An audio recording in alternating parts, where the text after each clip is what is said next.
Yes, I'm Russ Parr. I'm on the left. That's Armstrong Williams. He's on the right. Good morning, Army. How you doing, buddy? Good morning. Good morning. All right. History's being made by your party again. Former Vice President Mike Pence is being subpoenaed to testify about the January 6th stuff, with your former president that you voted for quite a few times. And this is historic because they've never had a former vice president be subpoenaed in order to get evidence on the former president of the United States. How is your party dealing with this now, man? Are they just ready for this all to be over? Well, the GOP is plotting against the former president.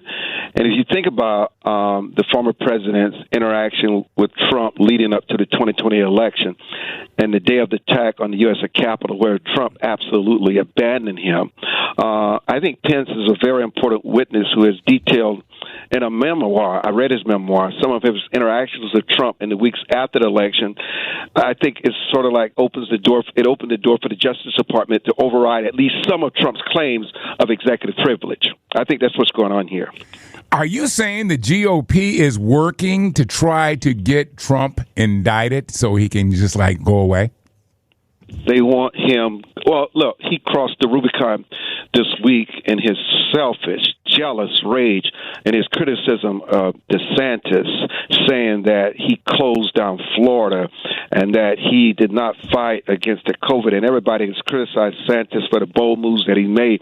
It went to show that he is desperate. And when I say the GOP establishment is plotting against him, the billionaires and the donors are plotting against him. And that's what matters now, because his money is about to dry up.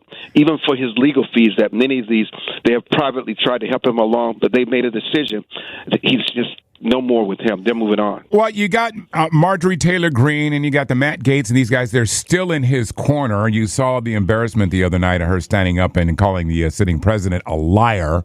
I don't know. Is this the kind of decorum that your party wants to be known for? So childish, so disrespectful. In fact, that became the headline, and that's what people will remember.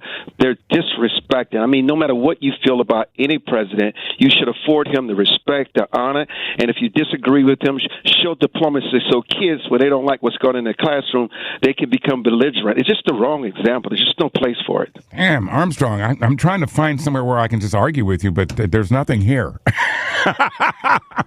But no, I can see this happening, man. It's like, hey, it's time for Trump to ride off into the sunset because you guys need some new leadership. And I don't think it's Ron DeSantis. I think it's Sununu or Ryan. But, who cares what I think? I'm just a guy on the left, and that's Armstrong Williams. He's on the right, and that's what's your point. Thank you, Army. Thank you, Russ.